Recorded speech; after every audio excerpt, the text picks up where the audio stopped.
Close your eyes and let the frantic pace of the modern world dissolve into the background. Imagine a time when the air felt different, when the silence of a house was deep and undisturbed by the phantom vibrations of a pocket-sized screen. We are traveling back to the 1990s, a decade that exists now like a beautiful, hazy dream for those who lived through it.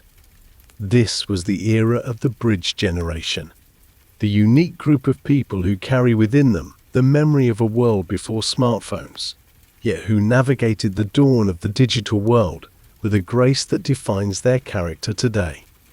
There is something about the people who grew up in this time that feels both nostalgic and wise.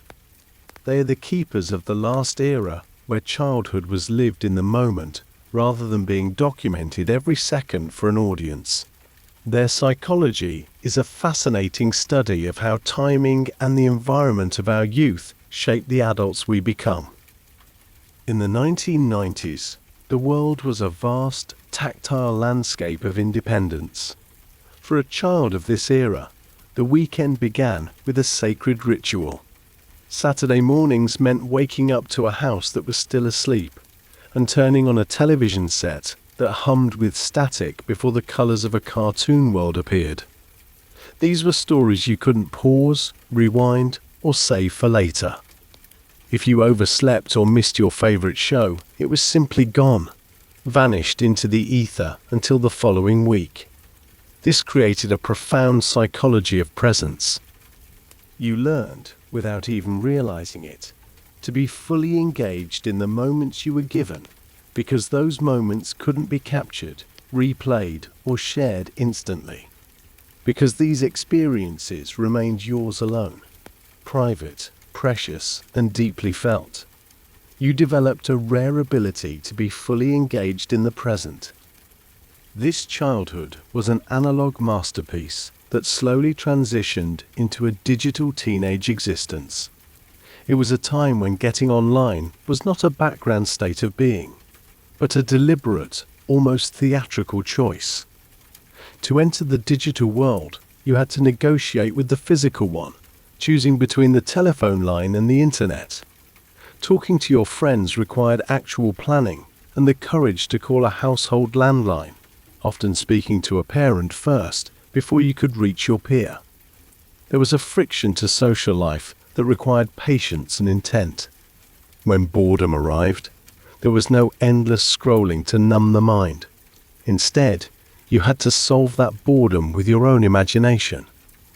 This shaped a relationship with technology that remains unique today. The 90s generation uses the digital world, but they are rarely consumed by it. Psychologically, these individuals developed what researchers call delayed gratification mastery. In a world of instant downloads and streaming, it is easy to forget the sweet ache of anticipation.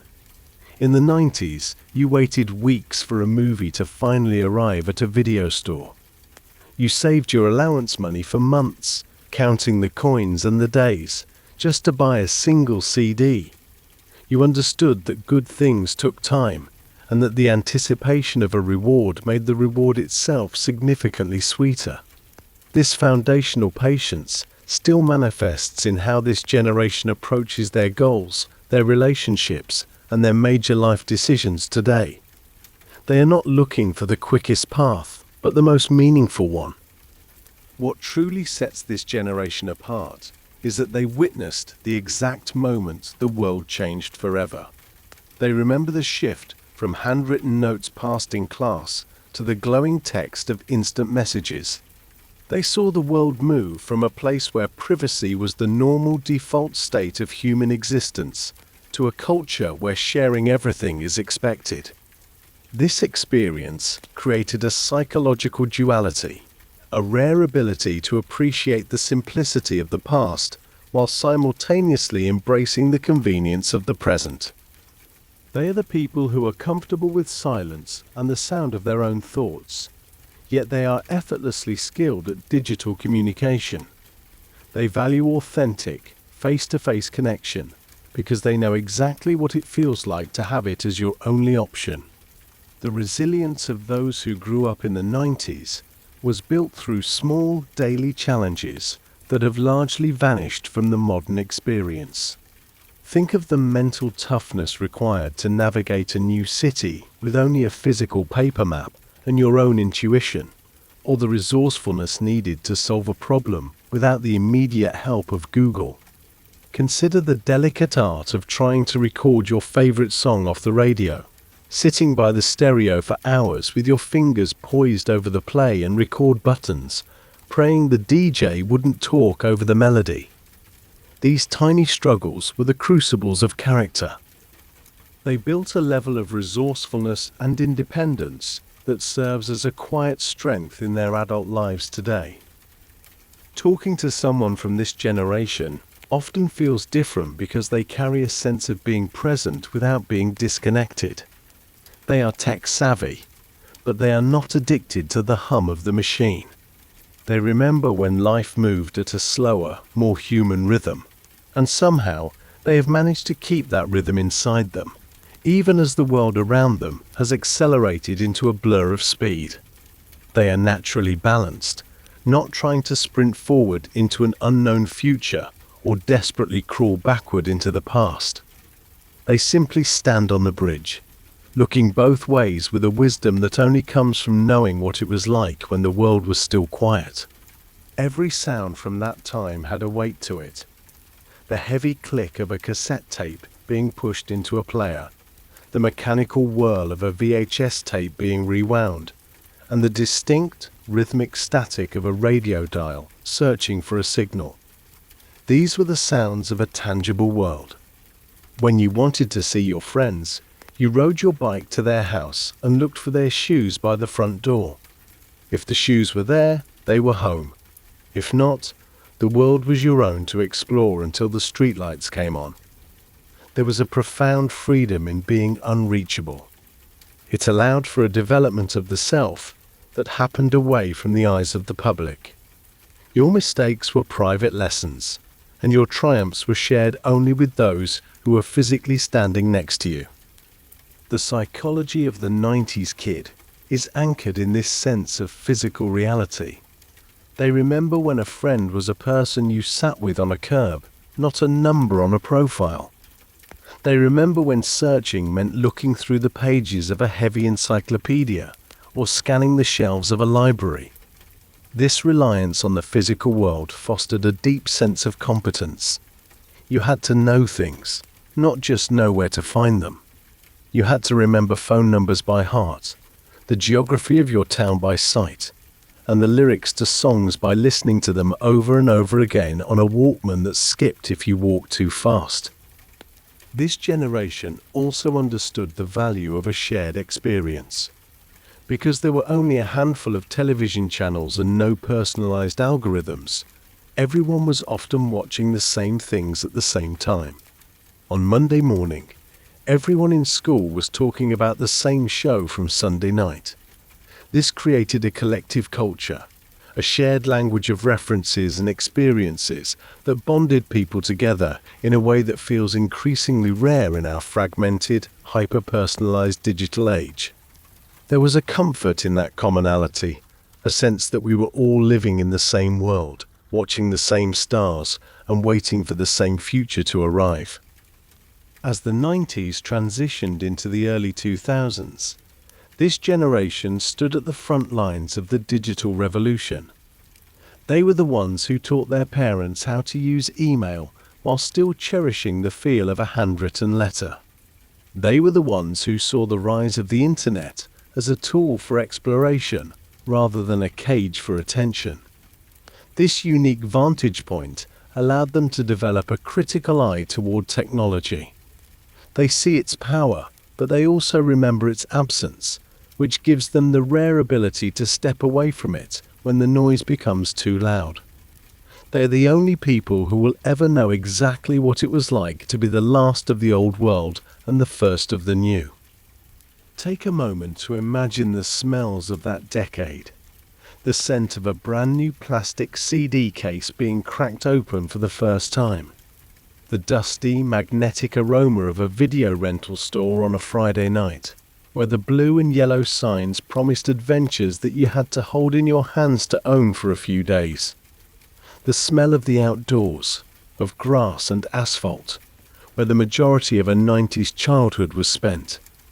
These sensory memories are the anchors for a generation that was taught to value the physical over the digital, the tangible over the virtual. They remember the weight of a telephone receiver in their hand, and the way the coiled cord would tangle as they walked as far as it would reach to find a sliver of privacy. This physical tethering to the world created a sense of permanence that is hard to find today. When you took a photograph in the 90s, you didn't see the result for days or even weeks. You dropped the film off at a lab and waited with a mixture of anxiety and excitement to see if you had captured the moment correctly. Often, the photos were blurry or someone's eyes were closed, but those imperfections were what made the memories real.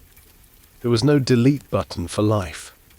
You lived with the blurry moments and the mistakes, and they became part of the story you told. This fostered a psychological resilience, a comfort with imperfection that is a hallmark of the 90s generation. The 90s was the last era of true mystery. Before every question could be answered in seconds, we lived with the unknown. We debated the lyrics of songs and the plots of movies with our friends, fueled only by our memory and our passion. We lived in a world where you could truly get lost, and in that losing, you found out who you were. You found out how to navigate, how to ask for help, and how to trust your own instincts. This independence was the greatest gift of the decade. It wasn't handed to us. It was simply the way the world was built. We were the explorers of the neighborhood, the masters of the cul-de-sac, and the architects of our own entertainment. Now, as the world moves faster than ever, the people of the 90s carry a quiet internal compass. They know that the internet is a tool, not a home. They know that a connection is something felt in the heart, not measured in likes. They know that the best things in life are often the ones you have to wait for, the ones you have to save for, and the ones you have to experience with your own two eyes, without a screen in the way. They are the bridge between the silence of the past and the noise of the future. And in their memories, the sun is always just beginning to set. The streetlights are just starting to flicker on, and the world is still, for one more beautiful moment, perfectly quiet. The textures of the 90s were not just seen. They were felt in the palms of our hands and heard in the mechanical symphony of our living rooms. To understand the psychology of the bridge generation, we must wander deeper into the aisles of the places that defined our Friday nights. Imagine the heavy glass doors of a video rental store swinging open, welcoming you with a very specific, intoxicating aroma, a mixture of popcorn, industrial carpet cleaner, and the faint, dusty scent of thousands of plastic cases. This wasn't just a store. It was a cathedral of possibility, a physical manifestation of a world where your choices were limited by what was currently sitting on a shelf. There was a unique social weight to the video store pilgrimage. You didn't just scroll through an endless menu of digital thumbnails. You walked the aisles, your fingers trailing over the spines of VHS tapes, looking for the one that would define your weekend. There was a profound lesson in patience and disappointment hidden within those blue and yellow aisles. You would see the vibrant artwork of a new release.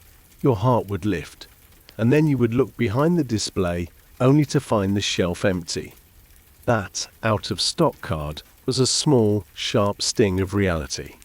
It taught you that the world didn't always provide exactly what you wanted the moment you wanted it. You had to have a backup plan. You had to pivot. You would walk to the staff picks or the older catalogue sections, discovering a hidden gem simply because the popular choice was unavailable. This forced exploration built a diverse cultural palette, a willingness to take a chance on something unknown, because the physical world imposed limits that the digital world has since erased. When you finally made your choice, and brought that heavy plastic slab home, the ritual of consumption began. The VCR was a temperamental beast, a mechanical gatekeeper that required your respect. There was the rhythmic whirring as it swallowed the tape, the clunk of the gears engaging, and the flickering lines of tracking that you had to manually adjust until the image was clear. Watching a movie in the 90s was a commitment. You didn't flip between 5 different films. You sat through the trailers, you watched the feature presentation logo, and you stayed until the credits rolled. There was no skip button, no way to jump ahead without the physical sound of the tape fast-forwarding. This physical tethering to the narrative created a deep sense of immersion.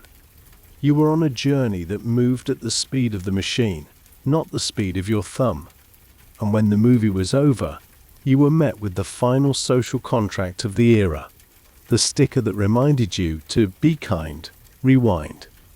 Returning a tape unrewound was a minor social sin, a breach of the communal trust that kept the system running for everyone else. This sense of communal timing extended to the television set. We lived in the final age of the appointment viewing culture, where the entire nation was synchronized by a printed schedule in a paper magazine. The TV guide was the map of our collective consciousness.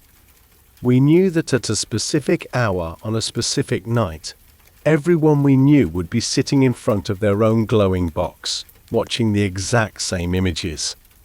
There was a comfort in this synchronization. Commercial breaks weren't just interruptions. They were collective pauses in the national rhythm. A few minutes to run to the kitchen, to stretch, or to talk about what just happened before the story resumed. Because we couldn't pause the live broadcast, we developed a heightened sense of timing and a shared language. On Monday morning, the schoolyard and the office were filled with the same conversations because we had all experienced the same cultural moments simultaneously. This created a social cohesion that is difficult to replicate in an era of personalized, on-demand algorithms. We weren't just consuming content, we were participating in a shared history. The music of our lives was equally tactile. Before the invisible library of the cloud, our identities were curated in plastic and ink. Think of the book of CDs, those heavy zippered binders that housed our most prized possessions. Flipping through those plastic sleeves was like walking through a gallery of your own soul. You remembered exactly where you were when you bought each album, the smell of the record store, and the weight of the jewel case in your hand. The jewel case itself was a fragile, beautiful thing. The specific snap of the plastic teeth that held the disc in place, the way the hinge would inevitably crack, and the tiny booklet tucked inside that contained the lyrics and the thank you notes from the artist. We sat on our beds for hours, listening to an album from start to finish while reading along with the lyrics, absorbing the artwork and the credits. We didn't just listen to songs, we inhabited albums. We knew the order of the tracks by heart, the way the silence between songs felt, and the hidden tracks that would appear after minutes of static at the end of the final disc. The Walkman was our first taste of portable sanctuary, but it came with its own set of tiny struggles that built our resourcefulness. It was a delicate balance of physics and art. If you walked too fast or hit a bump, the CD would skip, a jarring reminder that your music was a physical object, subject to the laws of motion. We learned how to carry our players with a specific, steady gait, a physical grace developed just to keep the melody playing. We carried spare batteries in our pockets like precious ammunition, knowing that the low battery light was the only thing standing between us and the silence of the commute. If you were still using cassette tapes, you knew the heart-stopping moment when the player would eat the tape, and you would have to perform surgery with a pencil, carefully winding the shiny brown ribbon back into the spool, hoping the music wouldn't be too warped by the ordeal. Even our games were different, simple, unforgiving, and physical. A gaming cartridge was a solid block of memory that sometimes required a magic breath of air to clear the dust before it would work. There were no patches, no updates, and often no way to save your progress. You played until you ran out of lives, and then you started over. This fostered a psychological resilience, a realization that failure was just a part of the process and that mastery required repetition and focus. The graphics were a shorthand for imagination. A few dozen pixels were enough to represent a hero, a castle, or a galaxy. Because the screen didn't do all the work for us, our minds filled in the gaps, making the experience feel more expansive and personal than the most hyper-realistic simulations of today. In this decade, the world of objects was a world of meaning. Every toy, every gadget, and every piece of media had a weight, a texture, and a sound. We were surrounded by things that could break, things that could be lost, and things that required our care and attention to function.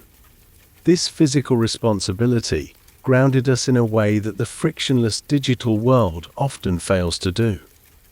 We understood the value of our things because we knew the effort it took to acquire them and the ritual it took to enjoy them.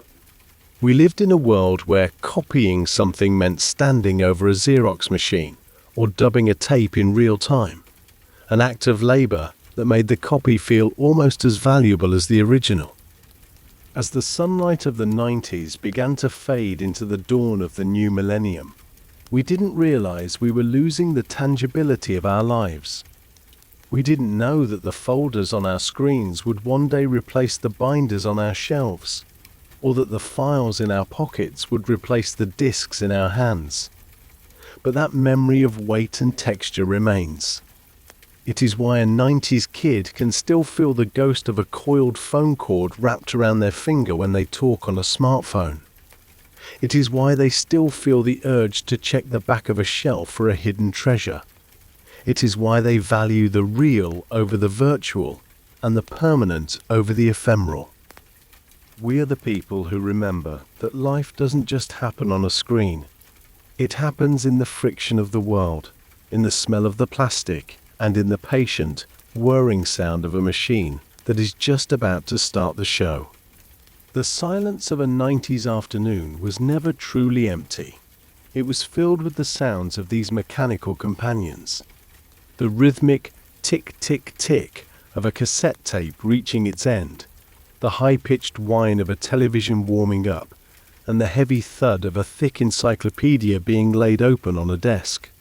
These were the anchors of our reality.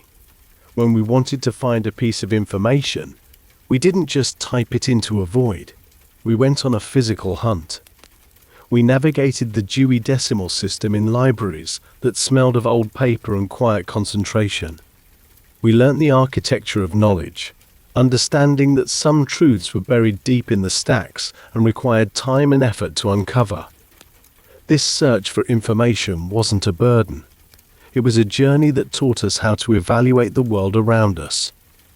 We learned to trust our own ability to find answers, a self-reliance that has become a quiet superpower in an age of information overload.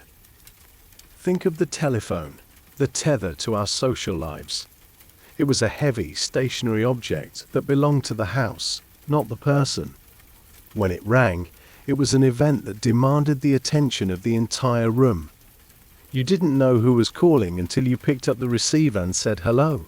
This lack of call ID in the early years meant every phone call was a small leap of faith. You might find a friend on the other end, or a relative, or a stranger. This forced us to develop social etiquette and the ability to talk to anyone. We learned how to navigate the parent filter, politely asking if our friend was home and enduring the small talk that paved the way to our private conversations. And when we finally got our friend on the line, we were limited by the length of the cord. We would stretch that coiled wire into hallways or behind couches, seeking a few inches of privacy in a shared space. That cord was our lifeline, a physical connection that mirrored the emotional one. This era was the last time that away truly meant away. When you left your house, you entered a zone of beautiful anonymity.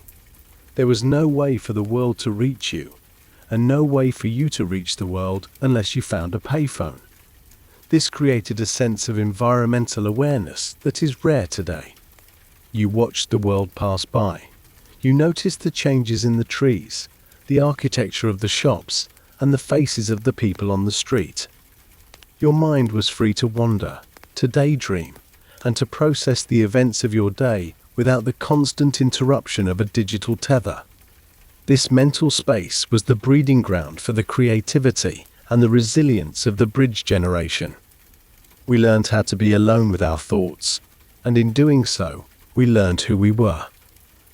As we look back on these sensory fragments, we see a world that was built for humans, not for algorithms.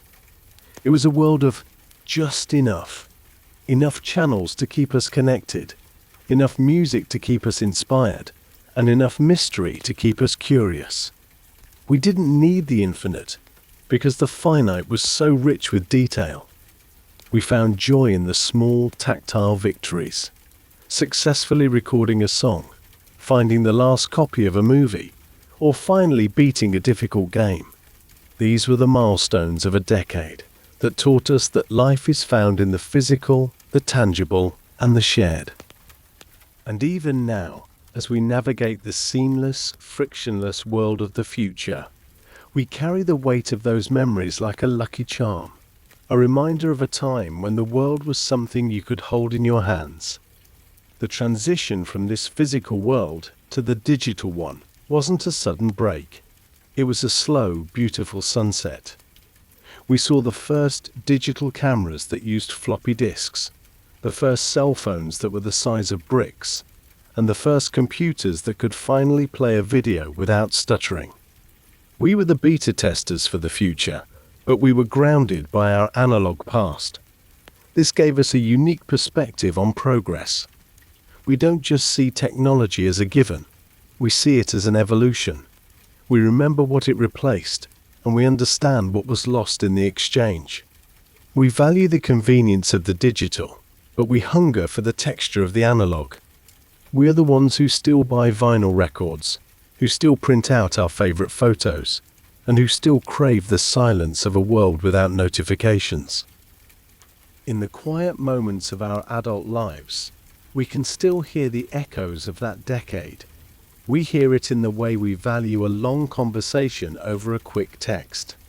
We feel it in the way we approach a new challenge, with a sense of figure-it-out resourcefulness. We see it in the way we cherish the moments that no one else is watching. The 90s didn't just give us a set of memories, it gave us a psychological foundation. It taught us how to be present, how to be patient, and how to be ourselves. And as we continue our journey through the history of this remarkable time, let us remember that the bridge we stand on is built of both the solid wood of the past and the shining glass of the future. We are the guardians of the transition, the keepers of the last great silence, and the witnesses to the moment the world truly changed. Before the world was connected by invisible threads of data, it was held together by something much more tangible. By the sound of a voice over a wire, the scent of ink on a folded piece of paper, and the unwavering commitment of a promise made in person. To understand the social fabric of the 1990s, you have to remember that human connection was an act of bravery. There was no safety net of digital communication to shield us from the vulnerability of real-time interaction. If you wanted to speak to a friend, you didn't just tap a name on a glass screen. You had to perform a ritual of social courage that has almost entirely vanished from the modern experience. Imagine standing in the kitchen or the hallway, your hand resting on a heavy plastic receiver. This was the family landline, the central nervous system of the household. When you picked it up, you were stepping into a public arena. There was no caller ID to tell you who was on the other end. And for the longest time, there was no way to know if the person you were calling was even home. You dialed the numbers. numbers you had memorized, etched into your brain like a second language, and you waited. Each ring was a moment of suspense. And then, the moment of truth. A voice would answer. It wasn't always your friend. Often, it was a parent. This was the first great lesson in social etiquette for the bridge generation. You couldn't hide behind a text. You had to identify yourself. You had to speak clearly, politely, and with a sense of purpose. Hello, this is... May I please speak to? It was a small, daily exercise in diplomacy. You navigated the hierarchy of the household, enduring the small talk and the occasional interrogation from a protective father or a curious mother. This interaction built a specific kind of social intelligence, a comfort with authority, and an ability to hold a conversation with someone outside of your immediate peer group. It was the gatekeeper phase of social life, a hurdle that required you to be present and respectful before you were granted access to your friend. Once you were connected, the quest for privacy began. The telephone was a stationary object, a tethered beast that usually sat in the most high-traffic area of the home. To find a moment of intimacy, you had to perform a delicate dance with the coiled phone cord. You would stretch that plastic spiral as far as it would go, around corners, behind doorways, or under blankets, trying to create a sliver of a private world in a shared space. That cord was the physical manifestation of your connection. If you moved too far, it would snap back. If you stayed too long, someone would eventually need the line. We spoke in hushed tones, our voices dropped to a whisper, sharing secrets while the life of the family swirled around us just a few feet away. This created a sense of shared privacy, a paradox where you were deeply connected to someone miles away while remaining physically anchored in the heart of your home. When we weren't on the phone, we were writing. In the 90s, the direct message was a physical artifact. It was a note passed in the hallway between classes or tucked into the vents of a locker. But these weren't just scraps of paper. They were masterpieces of origami and intent. We developed intricate ways of folding these notes, the tuck and pull, the diamond, the square with a tab. The way a note was folded was a signature in itself. Inside, the handwriting was a window into the soul. We used gel pens, neon highlighters, and scented ink to give our words a personality that no font could ever replicate. There was a tactile thrill in receiving a note, feeling the weight of the paper and the indentation of the pen. You didn't just read a message, you felt the effort that went into it. Passing these notes was a high-stakes game of stealth. You had to time your move perfectly, sliding the paper across a desk or dropping it into a hand while the teacher's back was turned. If you were caught, the consequences were dire. The ultimate public humiliation of having your private thoughts read aloud to the class. This risk added a layer of intensity to our friendships. Every note was a small rebellion, a secret pact between friends that said, "What I have to say to you is more important than the lesson at hand." It fostered a deep sense of loyalty and a shared history that was documented in shoeboxes under our beds, collections of paper that served as the physical archive of our youth. Because we couldn't be reached at any moment, our social lives were built on the foundation of the unspoken contract. If you agreed to meet a friend at the mall fountain at 7 o'clock on a Friday, you had to be there. There was no way to send a running 5 minutes late text. There was no way to cancel at the last minute because you felt a little tired. Your word was your bond, and reliability was the currency of friendship. If a friend didn't show up, you waited. You sat on the edge of that fountain, watching the crowds, people watching in a way that is nearly impossible today. You were forced to exist in the world, to notice the architecture, the fashion, and the rhythms of the people around you. You learned the art of waiting, and in that waiting, You developed a patience and a sense of independence that defined the decade. The mall was the physical homepage of our social network. It was the place where the digital and the analog truly collided for the first time. We spent hours wandering the climate-controlled corridors, not necessarily to shop, but to see and be seen. It was a theatre of identity. You could tell who someone was by the store they were standing in front of, the music coming from their headphones, or the brand on their oversized sweatshirt. We travelled in packs, a collective of bicycles left in a heap outside the entrance, or a single car filled to capacity with friends. This unsupervised freedom was the hallmark of the 90s. We lived in the streetlights are coming on era, where we were expected to navigate the world without a GPS or a constant check-in from our parents. We were the masters of our own geography, knowing every shortcut, every hidden path, and every place where the world felt like it belonged to us. This lack of constant surveillance allowed for a psychological development that was both wild and grounded. We made mistakes that weren't recorded for eternity. We had awkward conversations that vanished the moment they were over. We could reinvent ourselves a dozen times between middle school and graduation because there was no digital footprint following us, no memory feature to remind us of who we were 3 years ago.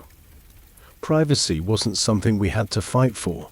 It was the default state of our existence.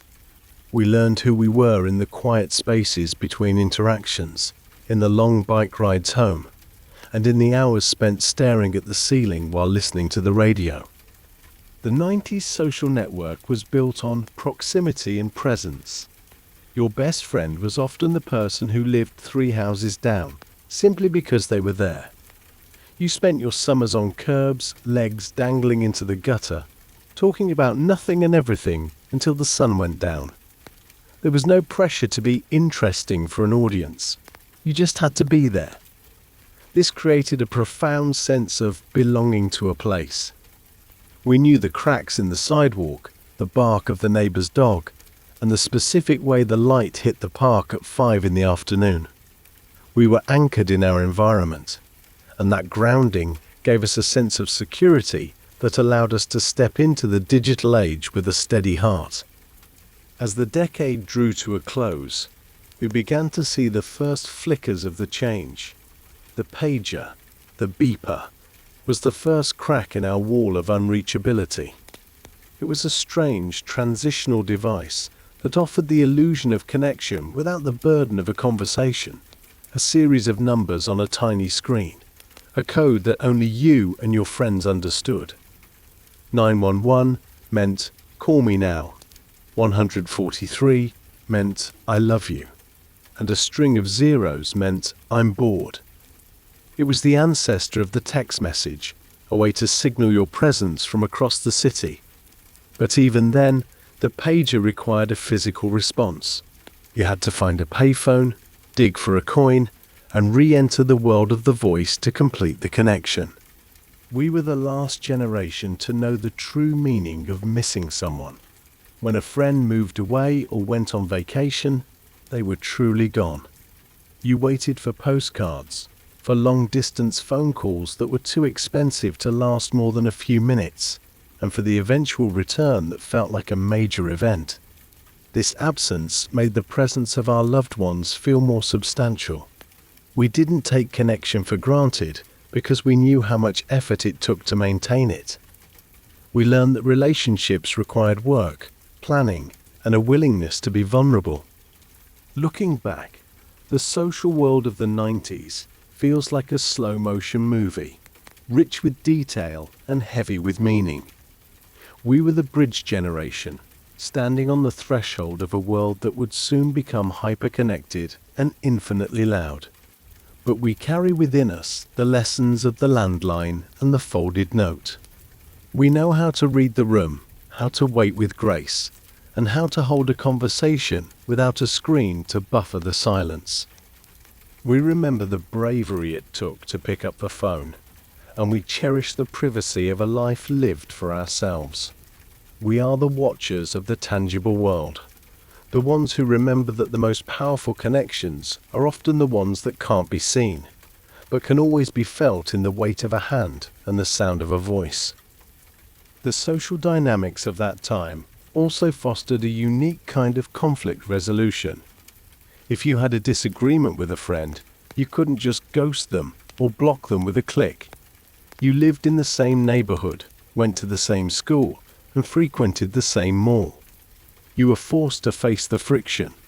You had to talk it out, often in person, or through the intermediary of a trusted friend. This built a psychological resilience, a realization that relationships are messy and that staying in the room is often the only way to grow. We learn to read body language, to hear the tone behind the words, and to navigate the complex emotions of a face-to-face apology. These were the soft skills of the analog world, the foundational tools that allow the 90s generation to navigate the digital world with a sense of perspective and empathy. There was also a specific joy in the unplanned encounter. Because we weren't constantly tracking each other's locations, bumping into a friend at the grocery store or the park felt like a small miracle, a gift from the universe. These spontaneous moments were the highlights of our days, leading to unplanned adventures and long afternoons of wandering. We lived in a world of serendipity, where the lack of a plan was often the best plan of all. We trusted the rhythm of the world to bring us together, and it almost always did. As we transition into the next part of our journey, we will look at how this social bravery and this grounded sense of self prepared us for the arrival of the internet, not as a lifestyle, but as a new frontier to be explored. We will see how the bridge generation took their lessons in patience and presence and applied them to a world that was about to speed up beyond anyone's imagination. But for now, let the memory of that long, tangled phone cord and the smell of a freshly folded note remind you that the most important connections have always been, and will always be, the ones that require us to show up, to be brave, and to be truly, undeniably present. The concept of time in the 1990s was fundamentally different from the hyper-accelerated reality we inhabit today. To understand the psychology of the bridge generation, one must understand the alchemy of the wait. In the modern era, a delay is seen as a system failure, a glitch in the frictionless flow of data. But in the 90s, waiting was a creative act, a foundational part of the human experience that built a specific kind of mental resilience known as delayed gratification mastery. We lived in a world where the distance between wanting something and possessing it was often measured in days, weeks, or even months, and that space, that quiet gap of anticipation, was where much of our character was forged. Perhaps the most vivid example of this was the ritual of photography. Imagine a world where you had no idea what your memories looked like until long after they had happened. You carried a small plastic box, perhaps a disposable camera with a cardboard skin, and you were granted exactly 24 or 36 chances to capture the essence of a moment. There was a physical weight to every shutter click. You didn't take 10 versions of the same photo to find the perfect angle. You took one, and you prayed to the gods of light and focus that it was enough. The sound of the thumb wheel winding the film to the next frame, a rhythmic click-clack-click, was the sound of a memory being locked away in the dark. Once the roll was finished, the real wait began. You dropped the canister off at a pharmacy or a specialized lab, and you walked away. For 3 days, or perhaps 24 hours, if you were willing to pay for the luxury of speed, your memories existed only in a chemical bath in a room you would never see. The anticipation that built during those days was a unique form of psychological tension. When you finally returned to pick up that thick paper envelope, there was a genuine rush of adrenaline. You would sit in your car or on a bench outside, flipping through the 4x6 glossies, discovering for the first time that your eyes were closed in the best shot, or that a lens flare had turned a simple sunset into something ethereal. We accepted these imperfections because we had no choice. We learned to love the blurry, the candid, and the flawed, because they were the honest results of a process that required time. This taught us a profound comfort with reality, a realization that life doesn't always need a filter to be meaningful. This same mastery of the weight applied to our relationship with music. In the 90s, a song wasn't a utility you summoned with a voice command. It was a prize you hunted. If you didn't have the money for a full CD, you became a master of the radio. We would sit for hours by a stereo, our ears tuned to the frequency of the local top 40 station, listening through the static and the commercials for the opening notes of a favorite track. Your fingers would hover over the play and record buttons of a cassette deck, poised with the precision of a world-class athlete. The goal was to capture the song from the very first beat, while simultaneously hoping the disc jockey wouldn't speak over the outro. A successful recording felt like a victory over the airwaves themselves. These mixtapes were the artifacts of our patience, physical proof of the hours we were willing to trade for the music we loved. When we did save enough for a physical album, the journey to the record store was a pilgrimage. You would count your crumpled bills and coins, calculating the sales tax in your head, and then make the trip to a place that felt like a sanctuary of sound. Holding that CD in your hands for the first time, feeling the coolness of the jewel case and the weight of the booklet, provided a level of satisfaction that a digital stream simply cannot replicate. You had invested your time, your labor, and your anticipation into that object. Consequently, you listened to it differently. You didn't skip tracks after 30 seconds. You listened to the whole journey, from the opening anthem to the experimental final track, because you had earned the right to hear it. This culture of waiting extended to the very way we acquired things. Before the era of next-day delivery, the back pages of magazines and comic books were filled with promises that required a leap of faith. You would fill out a small paper coupon, tuck a check or a money order into an envelope, and mail it off to a distant warehouse. The fine print always contained the legendary phrase, "Please allow 6 to 8 weeks for delivery." In the mind of a child, 6 weeks was an eternity, a vast desert of time.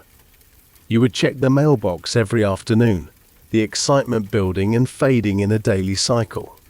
And then, one day, a brown cardboard box would appear. The joy of that arrival was magnified 100-fold by the duration of the wait. We learned that the arrival of the thing was secondary to the endurance of the desire. We learned how to keep a flame alive in the dark, a skill that serves the bridge generation well, in a world that demands instant results. Even our technology required a degree of patience that would seem sacrificial to a modern user. Turning on a computer was not an instant transition. It was a mechanical awakening. You flipped a heavy switch and listened as the hard drive groaned to life, the system performing a series of internal checks that took minutes to complete. If you wanted to play a game, you might have to insert multiple floppy disks, waiting for the rhythmic grind whir of the drive to process each stage of the data. And the internet, the great digital frontier, was the ultimate test of temperament. The ritual of the dial-up connection, with its screeching mechanical symphony, was a mandatory meditation. You didn't browse the web, you visited it. You waited for pages to render, watching as text appeared first, followed by images that loaded in agonizingly slow horizontal strips. This friction meant that we valued the information we found. We didn't discard facts as quickly as we found them, because we remembered the mechanical cost of acquiring them. This psychological grounding created a generation of people who are not easily rattled by delay. They understand that a slow connection, a long line, or a postponed project is not a catastrophe, but a natural rhythm of life.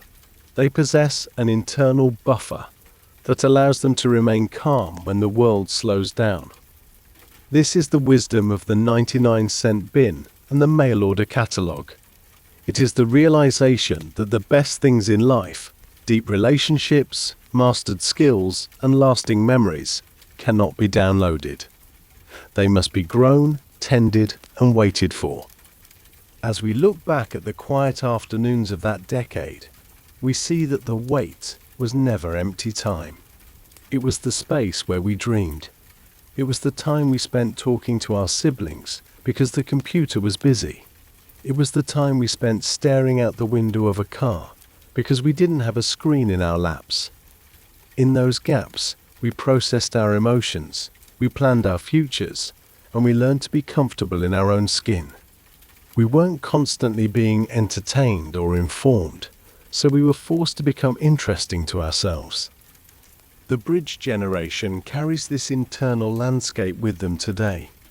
They are the ones who can sit in a park without checking their phones every 3 minutes, because they remember the long, sun-drenched hours of a 95 summer where nothing happened, and it was wonderful. They are the ones who understand that a photograph is a sacred thing, even if it's now digital, because they remember when you only had 24 chances to get it right. They are the ones who know that the most meaningful connections are the ones that have been seasoned by time and tested by distance. As the decade progressed, we saw the arrival of the instant world starting to peak over the horizon. But for a long time, the old ways held firm. We still relied on the physical, the mechanical, and the temporal. We were the last people to truly experience the seasonality of life, waiting for the autumn catalogues to arrive, waiting for the holiday specials to air on television, waiting for the school year to end with a finality that felt like the closing of a book. This cycle of waiting and receiving gave our lives a structure and a sense of progress that is often lost in the blur of the modern, always-on world. Think of the 1-hour photo labs that began to pop up in malls toward the end of the decade. At the time, they felt like science fiction, the height of modern convenience. But even then, you still had an hour to walk the mall, to get a Cinnabon, to sit by the fountain and talk. You still had that gap of anticipation. The world was speeding up, yes, but it still allowed us to breathe. We were still the masters of our time, not the servants of our devices. This mastery over our own impulses is perhaps the greatest gift the 90s gave us. We learned that no, or not yet, were not insults, but simply part of the journey. We learned to manage our expectations and to find joy in the process, not just the result. We are the people who can remember the lyrics to a song we haven't heard in 30 years, because we listened to it with an intensity born of the effort it took to find it. We are the people who value a physical book, because we remember the smell of the library and the weight of the backpack. We are the bridge, anchored in the slow, rich soil of the past, even as we reach for the fast, bright lights of the future. In the silence of a modern night, when the notifications are finally quiet and the screens are dark, the spirit of the 90s returns to us. It reminds us that we are more than our data. It reminds us that we are the sum of our experiences, and that the best experiences are often the ones we had to wait for. The sun sets on the analog world, but the lessons of the wait remain etched in our hearts, a quiet, enduring strength that tells us to be patient, to be present, and to remember that the most beautiful things in the world are always worth the time they take to arrive. And so, we move forward, carrying the alchemy of the wait within us. We navigate the instant world with an analog heart, knowing that while the speed of life may change, the depth of life is found in the pauses.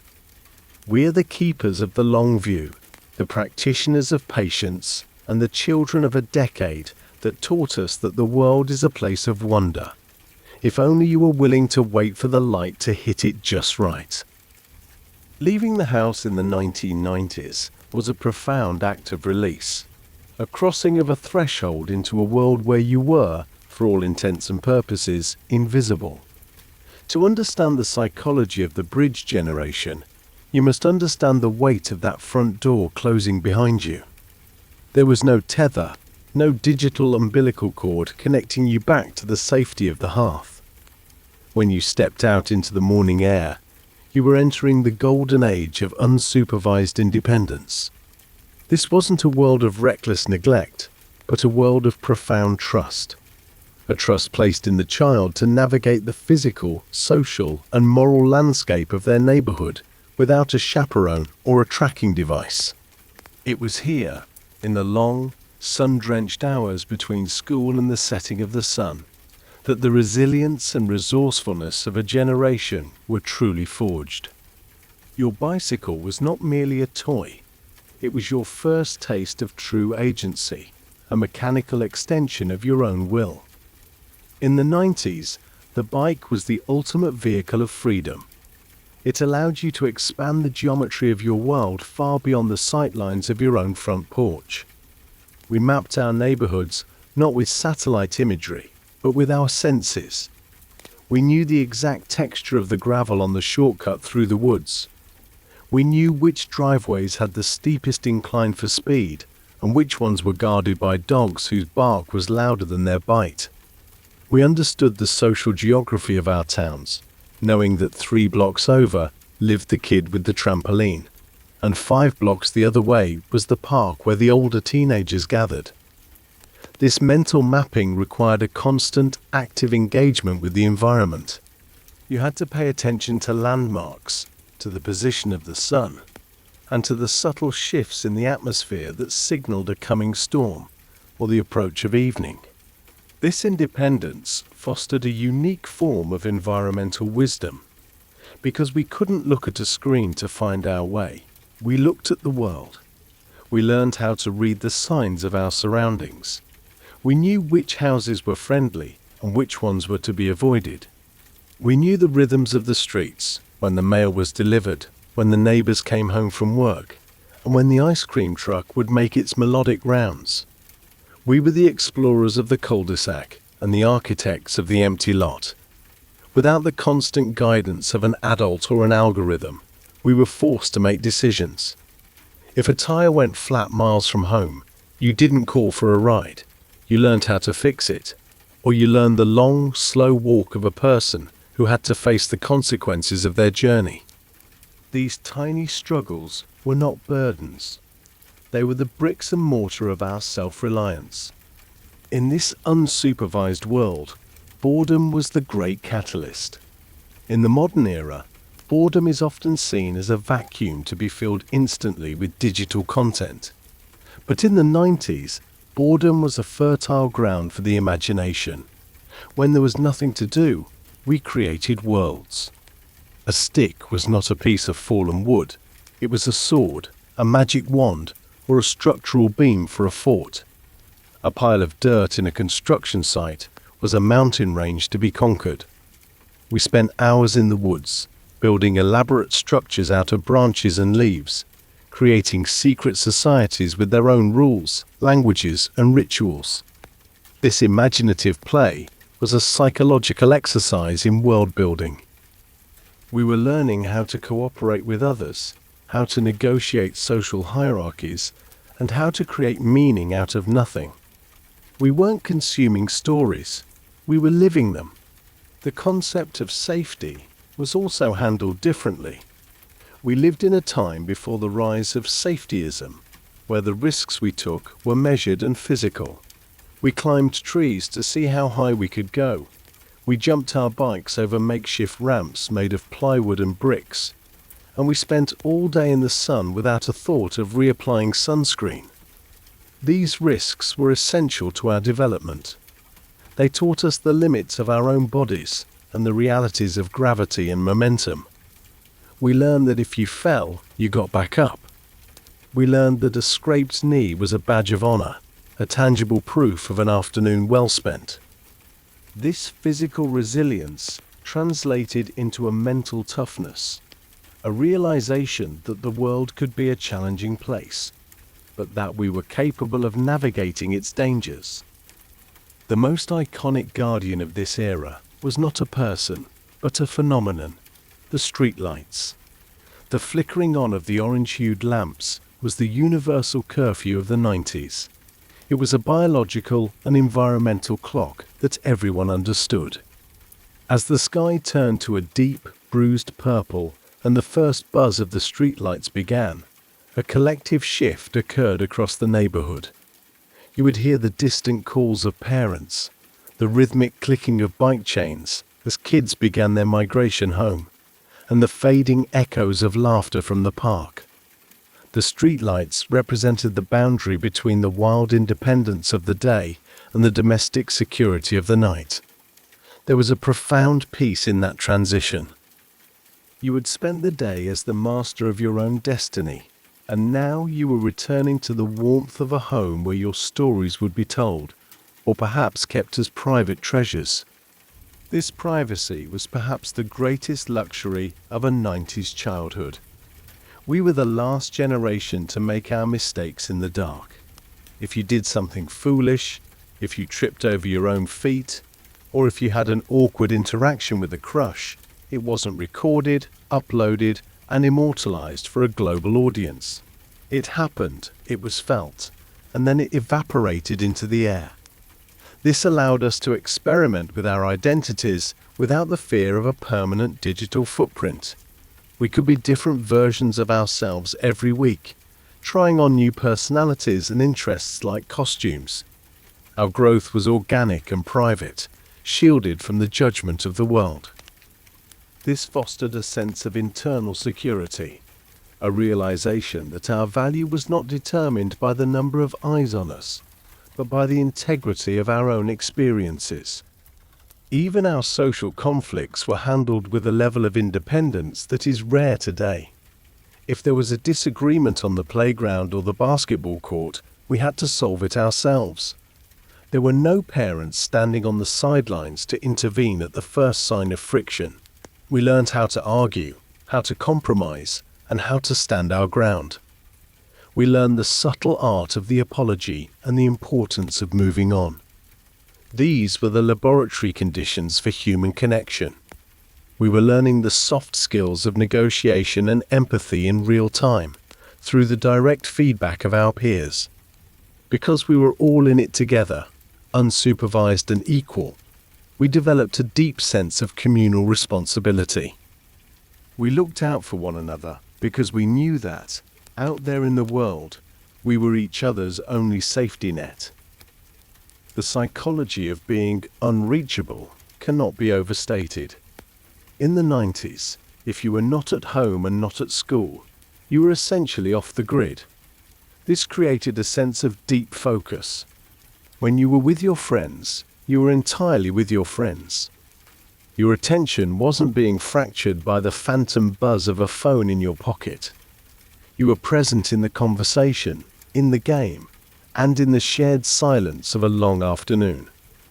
This ability to be fully engaged is a hallmark of the bridge generation. They know what it feels like to have a singular focus, to lose themselves in a task or a moment without the intrusion of the outside world. It is a form of mental sanctuary that they carry into their adult lives, a quiet place they can return to when the noise of the digital age becomes too loud. The trust that our parents placed in us was a silent but powerful force.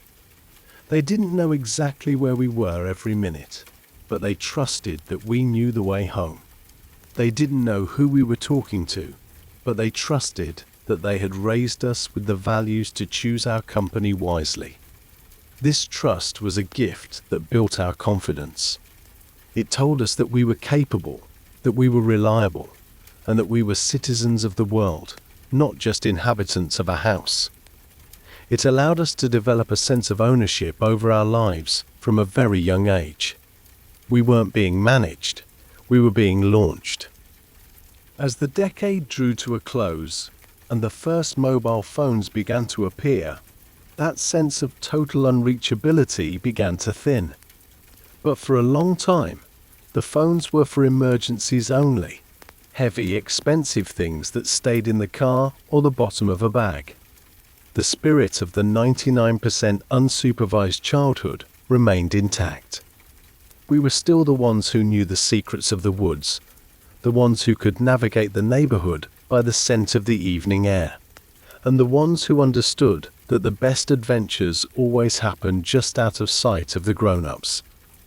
Think of the sensory details of those summer nights, the sound of tires on warm asphalt, the smell of cut grass and wood smoke, and the feeling of the cool air on your face as you raced the setting sun.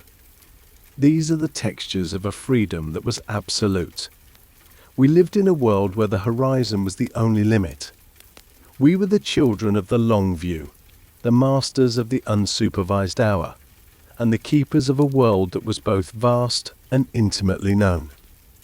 This independence also taught us a unique form of resourcefulness. If you were thirsty, you didn't ask for a bottled water, you found a garden hose. If you were hungry, you pooled your change for a shared bag of chips. If you were lost, you found a landmark. We were the problem solvers of the everyday. We didn't have Google to give us the answers, so we had to find them in the world or within ourselves.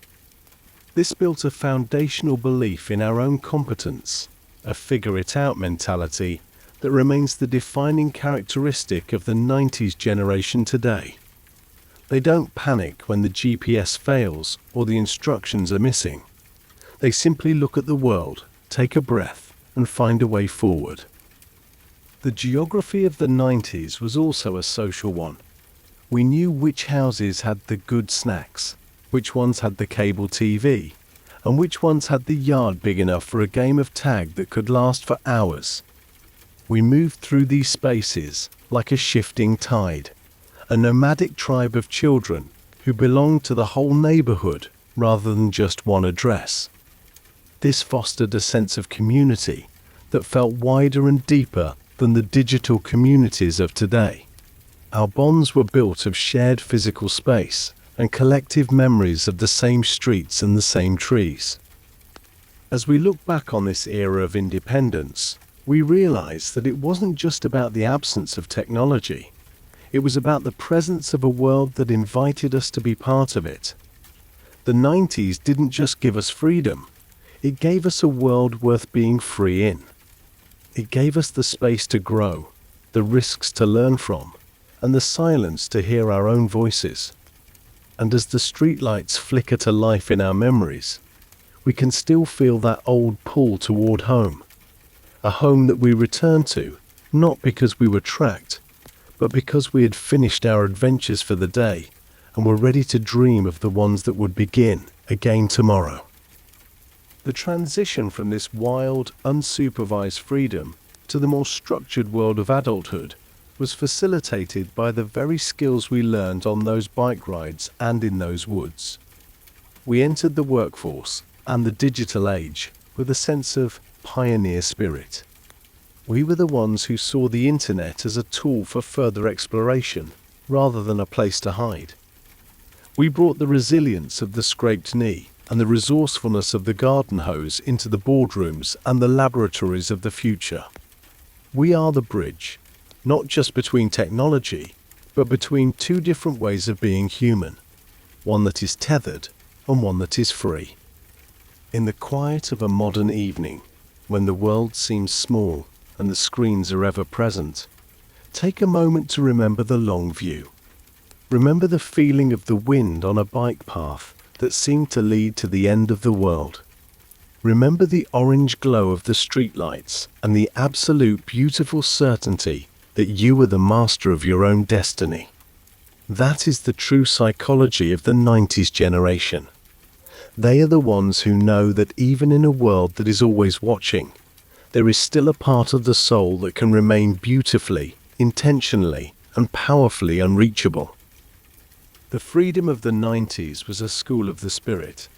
It taught us that the world is a place of infinite mystery, if you are willing to look. It taught us that connection is something you do with your whole heart and your whole self. and it taught us that the most important journey is the one you take when no one is watching, guided only by your own curiosity and the fading light of a perfect analog day. We are the children of that light, and we carry its warmth with us, a quiet fire that tells us we are capable, we are resilient, and we are, above all else, free. As the amber glow of the streetlights gives way to the flickering neon of our memories, we begin to see the textures and colors that defined our very identities. To understand the psychology of the bridge generation, we must look at the skin we chose to wear, the fashion and the aesthetics of the 1990s. This was not merely a collection of trends. It was a physical manifestation of our transition from the rough, tangible reality of the analog past to the glossy, hyper-visual promise of the digital future. The way we dressed was a reflection of our internal state, a mixture of deep, brooding authenticity and a burgeoning, plastic-coated optimism. It was a decade where we wore our hearts on our sleeves, often wrapped in oversized flannel or shrouded in denim that felt as heavy and permanent as the world around us. In the early years of the decade, the aesthetic was a quiet rebellion against the synthetic excess of the 80s. We entered the 90s with a craving for the real, the unpolished, and the honest. This was the era of grunge, a psychological movement as much as a musical one.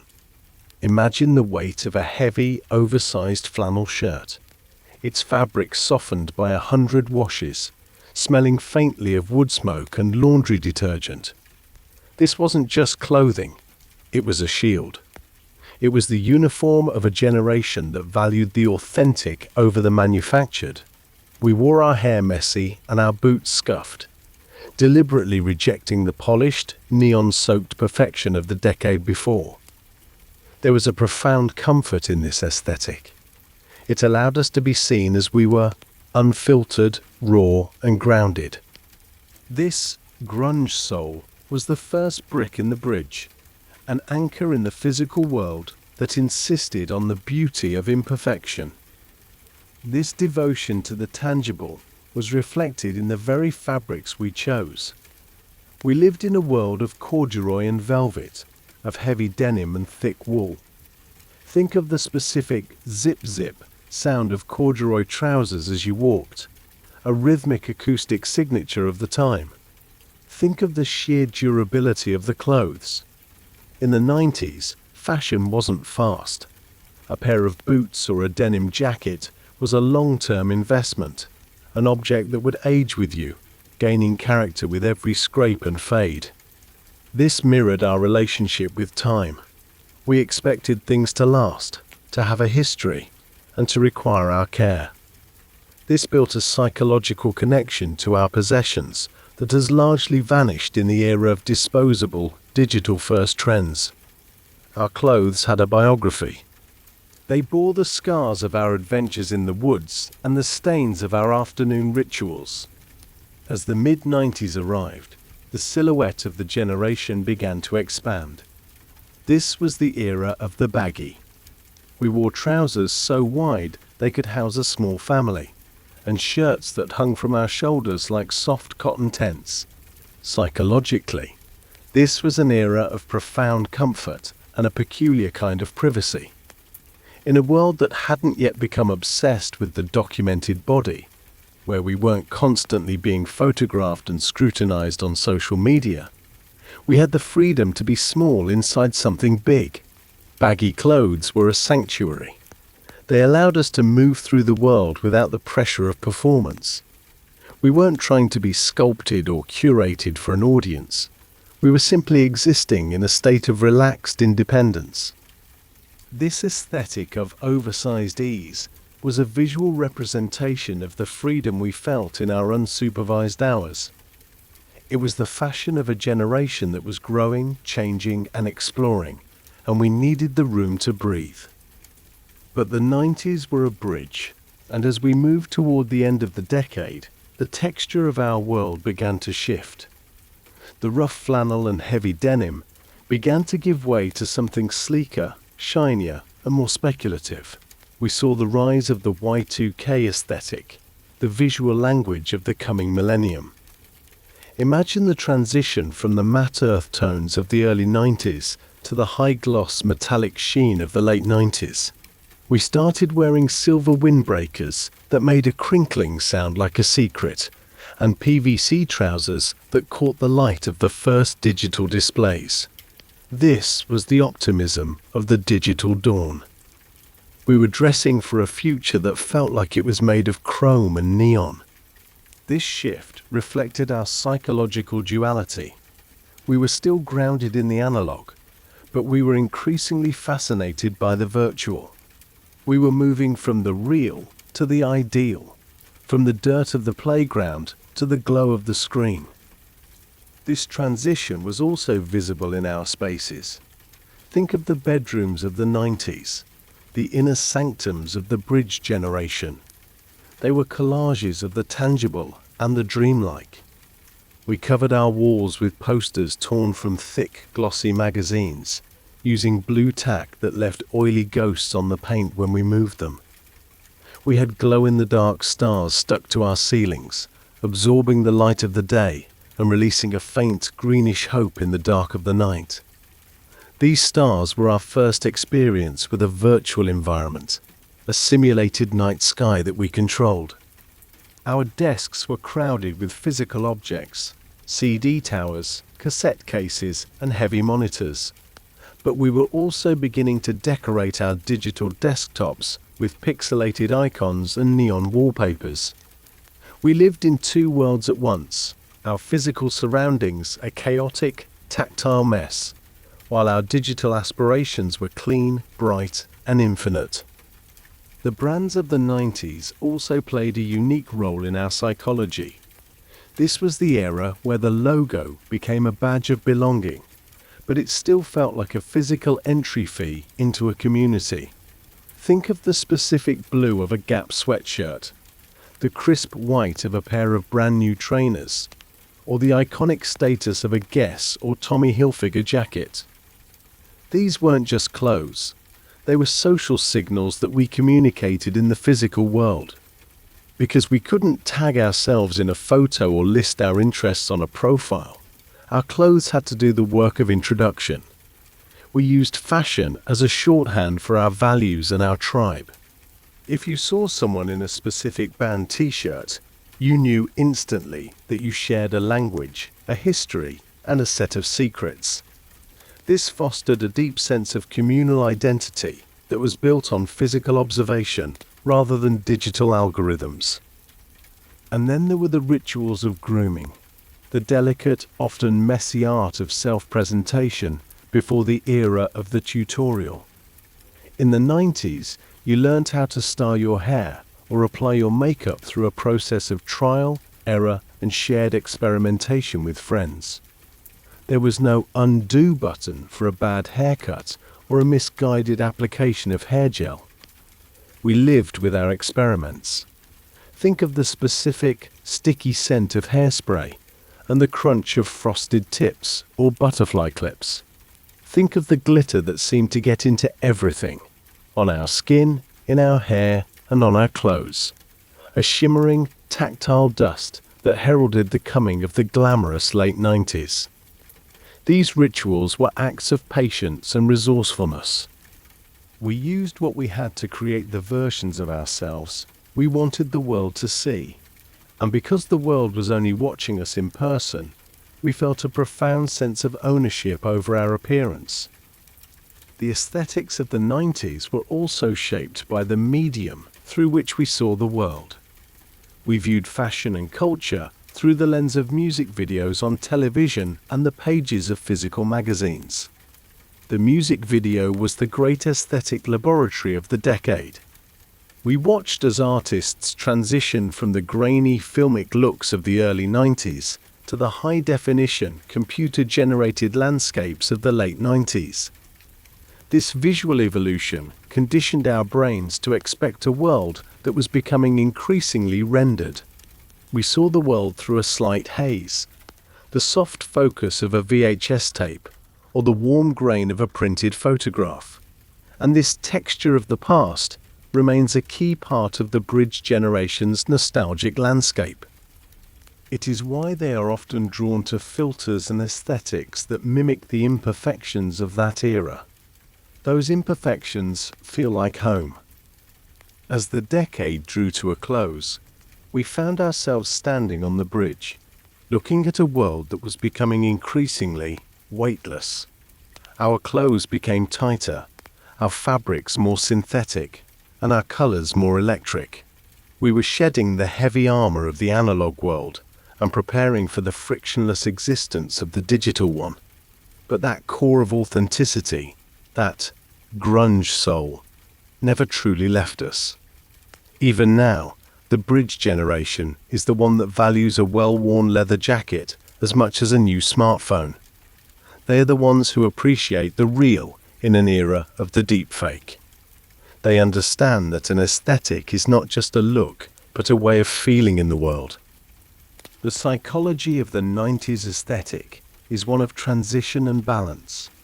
It was the last time we were fully physical beings, defined by the things we could touch, wear and break. We expressed our rebellion through flannel and our optimism through neon. We found safety in baggy clothes and identity in physical brands. We lived in bedrooms that were museums of our analog lives, even as we looked through the window of the screen at the digital future. We were the last generation to understand the beauty of a scuffed boot, and the first to understand the power of a glowing icon. Think of the smell of the 90s aesthetic one last time. The scent of a new magazine's ink, the rubbery aroma of a fresh pair of trainers, the metallic tang of a coin-operated laundry, and the faint sweet smell of body glitter. These are the sensory anchors of our identity. They remind us of a time when the world was something we had to physically inhabit and navigate. We weren't just users or consumers. We were inhabitants. We were the people who wore the world on our backs. And as we look back on that decade, we see that our fashion was a map of our journey. A journey from the earth to the sky, from the analog to the digital, and from the silence of the past to the light of the future. This visual journey also taught us the value of creative resourcefulness. Because we didn't have an infinite wardrobe accessible through a click, we learned how to reinvent the clothes we had. We cut the knees out of our jeans, we dyed our own shirts in buckets in the backyard, and we decorated our bags with patches and pins that told the story of our lives. This DIY spirit was a psychological cornerstone. It taught us that our identity was something we built with our own hands, not something we purchased in a pre-packaged digital bundle. This sense of agency remains a defining trait of the 90s generation. They are the ones who know how to make something out of nothing, and who find the most beauty in the things they have personalized themselves. The 90s aesthetic was a symphony of contradictions, rough and smooth, dark and bright, heavy and light. It was the visual manifestation of a generation that was learning how to be naturally balanced in a world that was about to tilt on its axis. We carry these textures with us today, a quiet internal library of fabrics and colors that remind us of who we were when the world was still tangible. We are the bridge, standing between the flannel of our youth and the glass of our adulthood. And in that space, we find a wisdom that only comes from having lived through the last great era of the physical world. As we move forward into the final reflections of our journey, let the memory of those oversized shirts and glowing stars remind you that your identity is a work in progress, a collection of textures and colors that change with the light. The 90s didn't just give us a style, it gave us a way to see. It taught us to look for the real beneath the gloss, and to value the permanent in a world of temporary. We are the children of the bridge, and our aesthetic is the story of how we learn to walk between worlds, wearing our history with pride and looking toward the horizon with a steady, neon-lit gaze. Beneath the surface of the fashion, the gadgets and the music of the 90s, there was a hidden architecture being built within the minds of those who lived it. A mental framework of grit that we might call the resourcefulness gene. To understand the psychology of the bridge generation, you must understand that they were the last group of humans to inhabit a world where information was a destination rather than a utility. In the modern world, the answer to almost any question is a frictionless heartbeat away. But in the 90s, knowledge was something you had to hunt, track, and capture. This requirement for effort created a unique form of mental toughness, a figure-it-out mentality that remains the quiet superpower of those who remember the world before the search engine. Imagine the silence of a library on a Tuesday afternoon. To a child of the 90s, this wasn't just a building full of books, it was the world's only hard drive. When you had a question about the stars, or ancient history, or how a combustion engine worked, you didn't reach into your pocket. You put on your coat and you went to a physical location. You interacted with the Dewey Decimal System, a cryptic and beautiful code that required you to understand the hierarchy of human knowledge just to find a single shelf.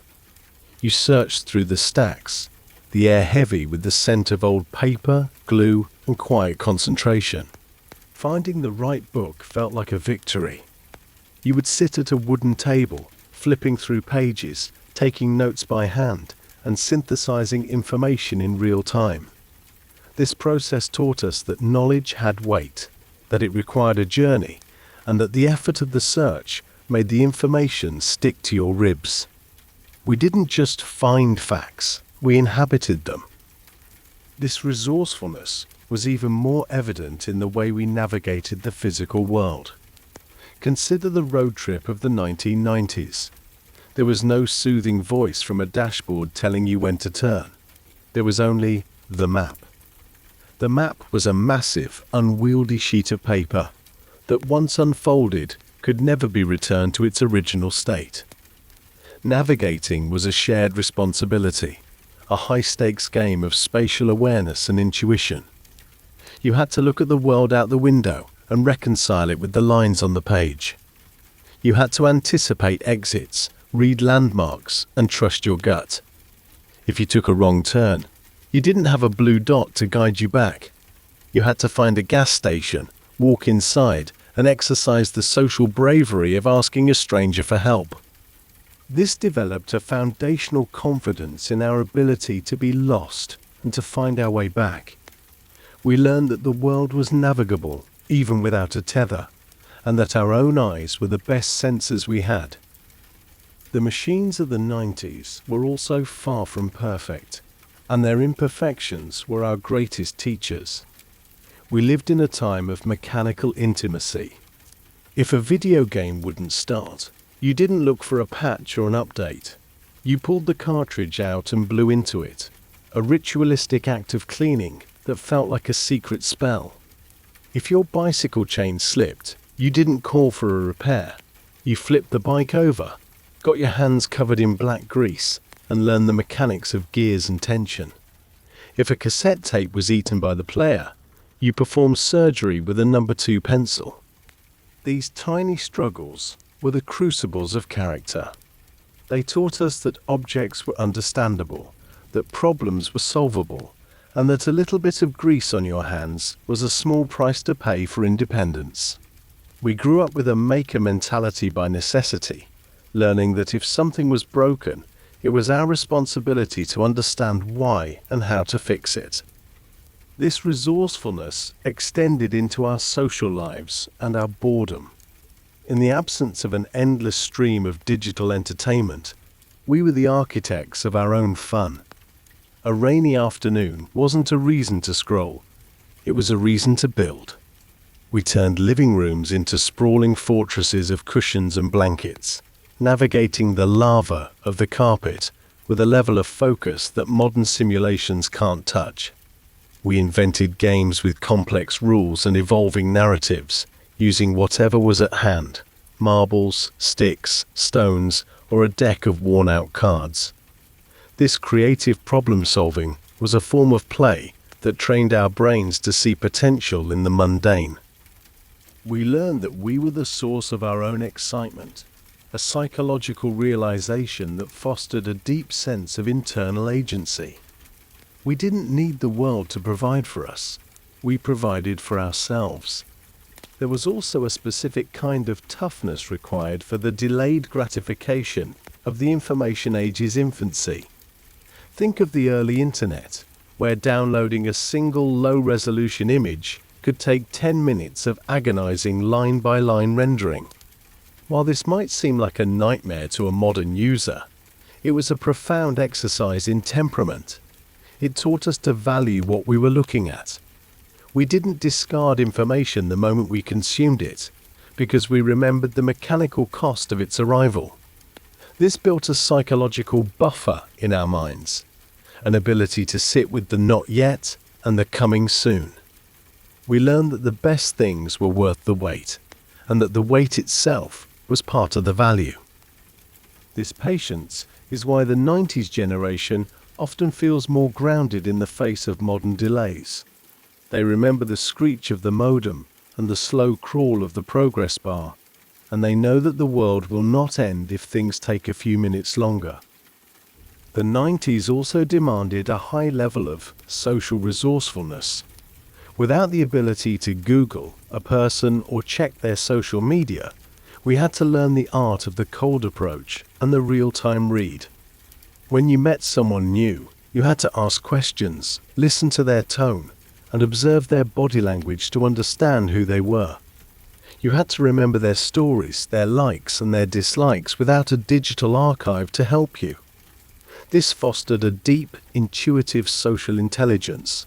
We learned how to build trust, how to navigate conflict, and how to maintain relationships through the sheer force of presence and memory. Our connections weren't stored, they were lived. This reliance on the self, rather than the system, created a generation of people who are remarkably comfortable in their own skin and in the company of others. The figure-it-out gene also manifested in our educational lives.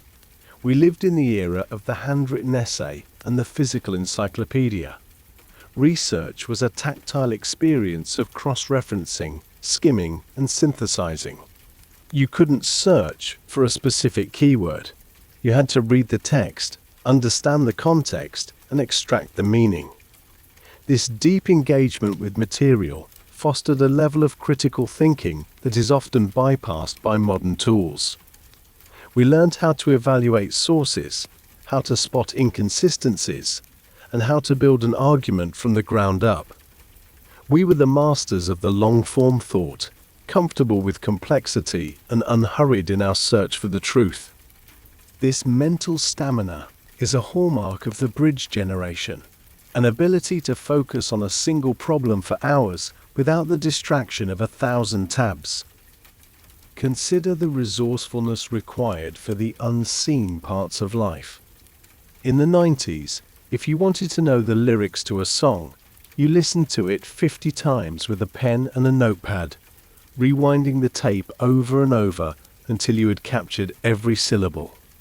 If you wanted to see a movie trailer, you went to the theater and sat through a different movie just to catch a glimpse of the coming attraction. If you wanted to find a specific person, you went to the places they frequented and hoped for a serendipitous encounter. This active participation in culture made us more than just consumers. We were participants. We worked for our culture, and because we worked for it, it belonged to us in a way that feels increasingly rare.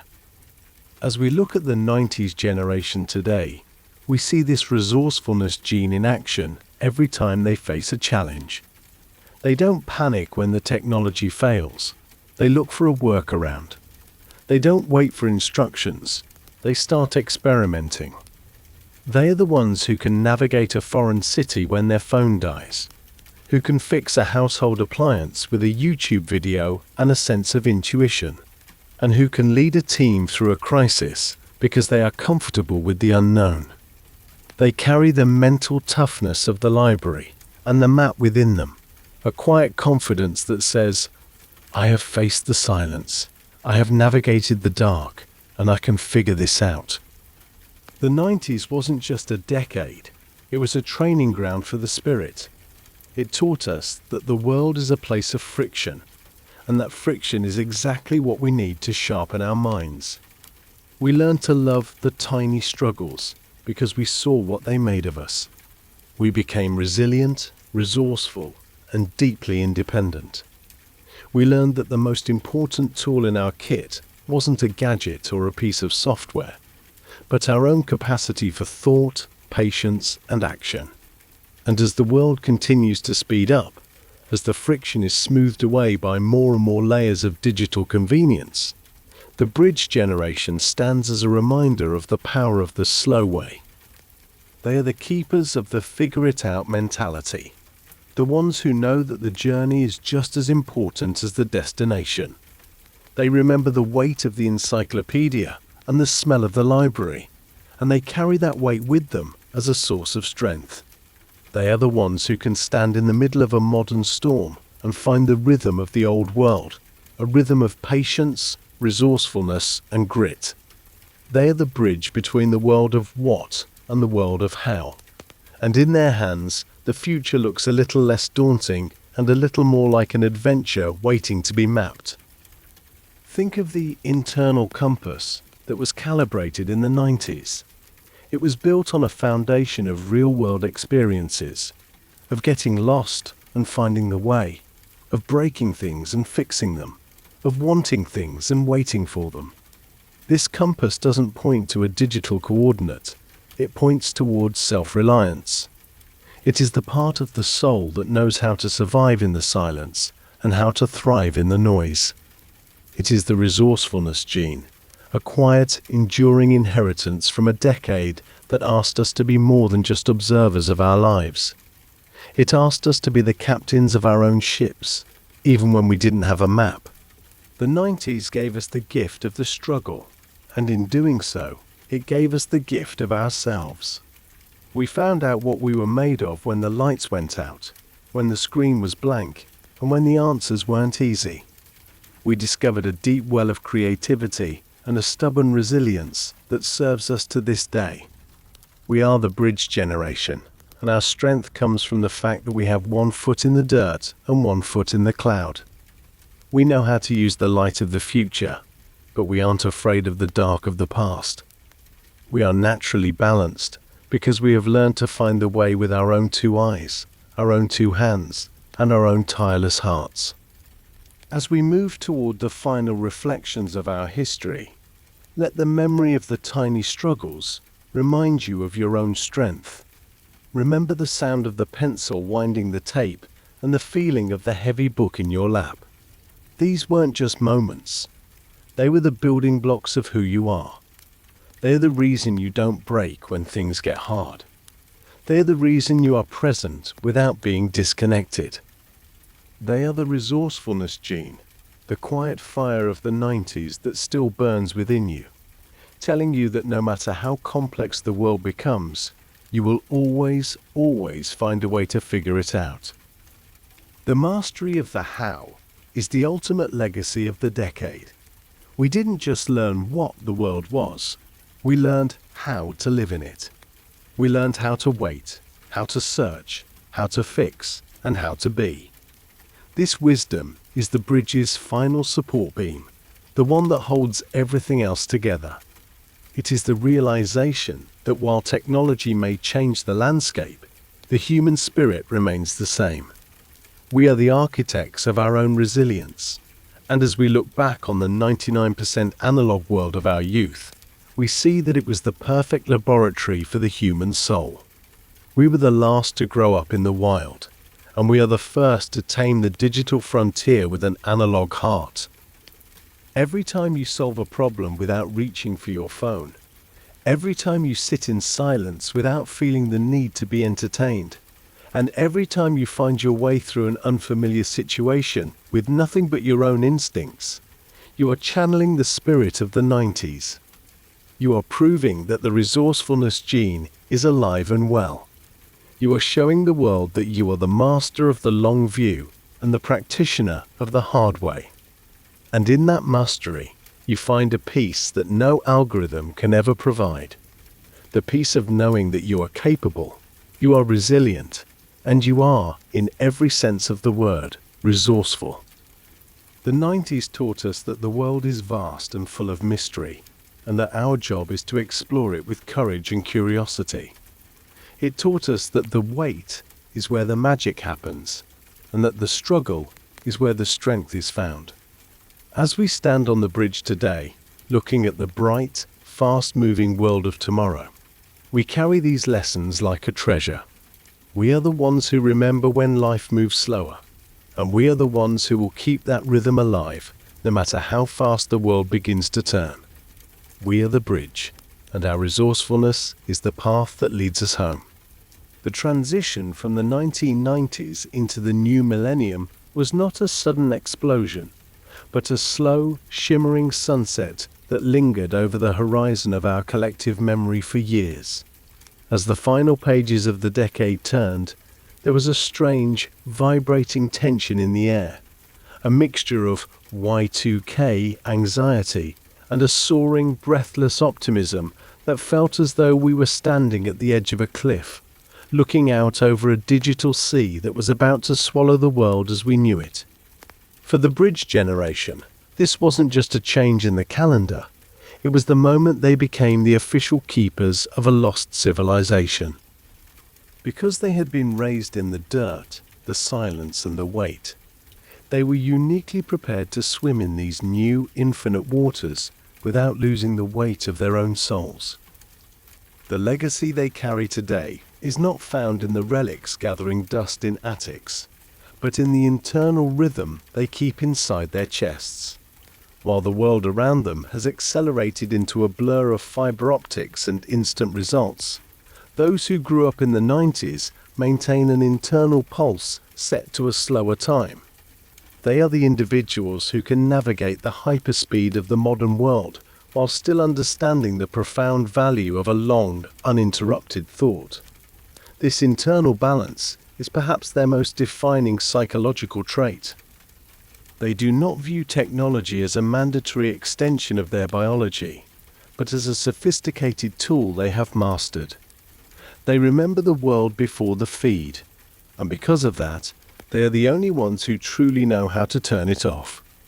They possess the rare ability to step away from the glowing screen and find the same contentment in the rustle of a physical book, or the sound of the wind through the trees that they did 30 years ago. In the quiet moments of the present, we see the results of a silent erasure of the world we once knew. The red phone booths have become ghosts. The physical maps have been folded away into the archives of history. The video stores have been replaced by invisible streams of data. There is a specific, sweet melancholy in this transition, a realization that the bridge is becoming longer and the shore of the analog world is receding further into the mist. But for those who lived it, this is not a cause for despair, but a source of deep, resonant wisdom. They understand that while the delivery system of life has changed, the core of the human experience remains the same.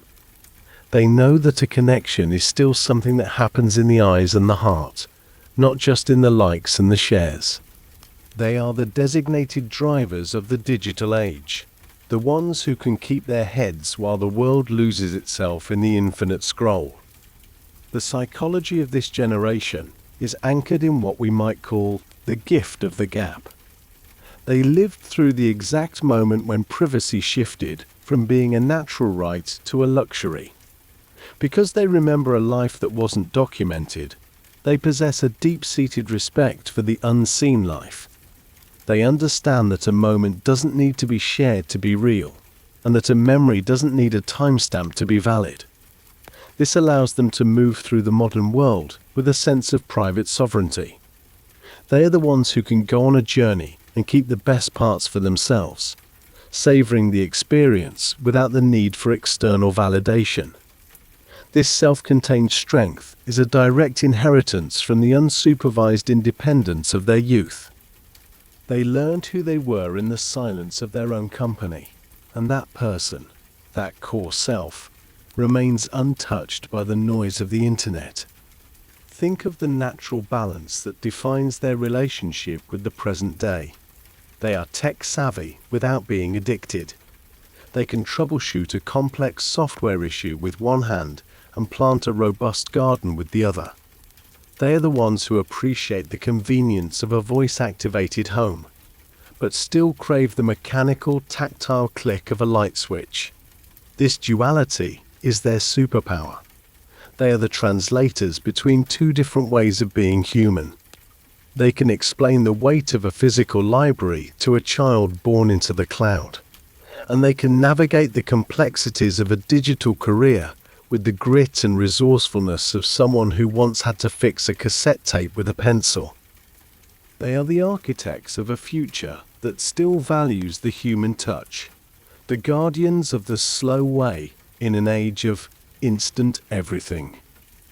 The resourcefulness gene, forged in the tiny struggles of the 90s, has evolved into a sophisticated mental resilience that serves as a shield against the anxieties of the future.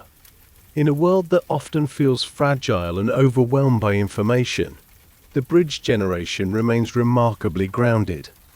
They don't panic when the system fails, because they remember when there was no system. They know how to find the answer, how to fix the problem, and how to keep moving forward when the GPS goes dark. They carry a pioneer spirit into the digital frontier, viewing every new technological advancement not as a threat, but as a new terrain to be explored and understood.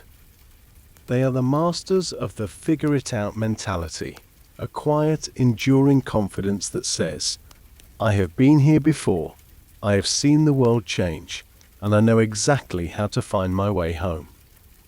As we look back at the long-form history of this decade, we see that the 90s were the last analog frontier, the final period where the physical and the digital existed in a perfect, precarious harmony. It was the decade of the and. We had the park and the computer. We had the letter and the email. We had the silence and the sound. This balance shaped a generation that is uniquely equipped to handle the complexities of the 21st century. They are the ones who can bridge the gap between the older generations who struggle with the new and the younger generations who have never known the old. They are the keepers of the cultural context, the ones who remember why we built these machines in the first place and what we hoped they would do for us. The sensory memories of the 90s act as a persistent internal soundtrack that keeps them tethered to reality. Even now, in the middle of a modern city, they can still hear the screech of the dial-up modem if they listen closely.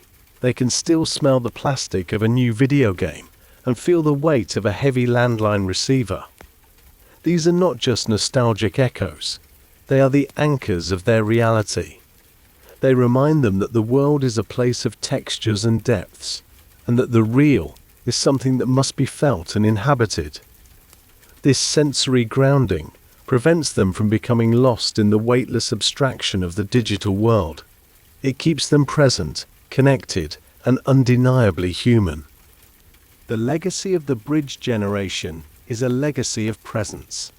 They learn to be fully engaged in the moments that couldn't be captured, and that training has made them the most present people in the modern world. When they sit across from you, they are truly there. They know that the most valuable thing they have to give is their attention, a singular, unfractured focus that was honed in the long afternoons of their youth.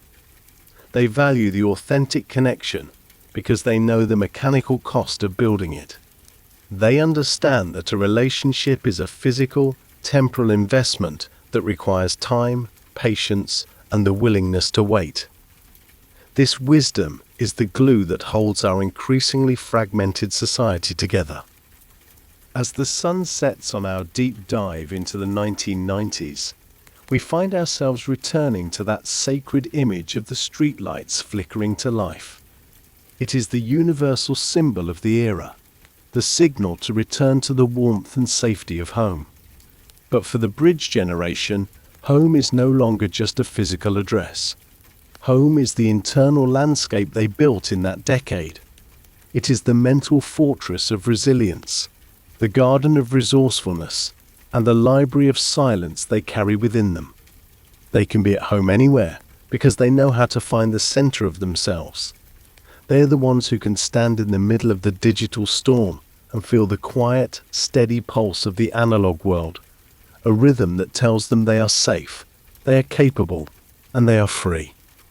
The story of the 90s is the story of a world that was just about to change forever.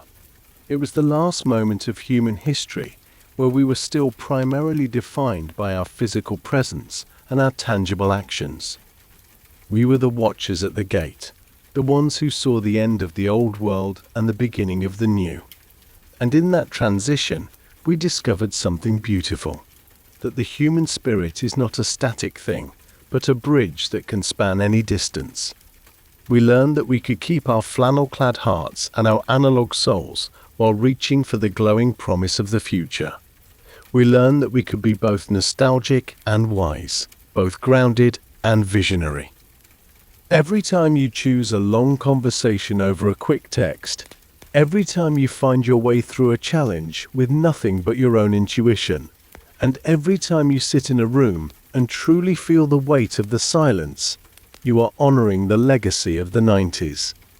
You are proving that the lessons of that decade, the patience, the presence, and the grit, are the very things that make life worth living in any era. You are showing the world that the bridge is still standing, and that the path it provides is the only one that leads to a future that is still, at its heart, profoundly and beautifully human. The 90s didn't just happen. They were a preparation. They were the training ground for a generation that would be asked to carry the weight of 2 centuries on its shoulders. And as we look at the people who grew up then, we see that they have done more than just survive the change. They have mastered it. They have kept the slow pulse alive. They have kept the figure-it-out spirit burning. They have kept the presence that makes life more than just a series of data points. They are the bridge generation, the keepers of the last silence, and the architects of the next light. As the final notes of our history fade into the evening air, let the memory of that perfect, analog Saturday morning fill you with a sense of peace. Remember the sound of the static, the smell of the outdoors, and the absolute beautiful certainty that you were the master of your own destiny. The streetlights are coming on now, calling us all home to ourselves.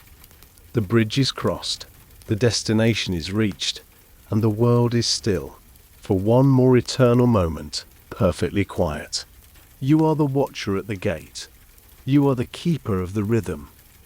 You are the child of the 90s, and your story is the one that will guide us into the light of the future, with an analog heart that never stops beating for the real, the tangible, and the true. We were the last generation to know the weight of a world that didn't constantly demand our reflection. Our childhoods were spent in the shadows of the woods and the back seats of station wagons, where the only audience was the wind, and the only record was our own memory. This lack of documentation was our greatest protection. It allowed us to fail without a permanent record, to grow without a public critique, and to dream without the intrusion of 1,000 opinions. This is the foundation of the wisdom we carry today. The knowledge that who we are when no one is watching is the only person who truly matters. We are the guardians of the interior life, the ones who understand that the most important conversations are the ones we have with ourselves in the dark.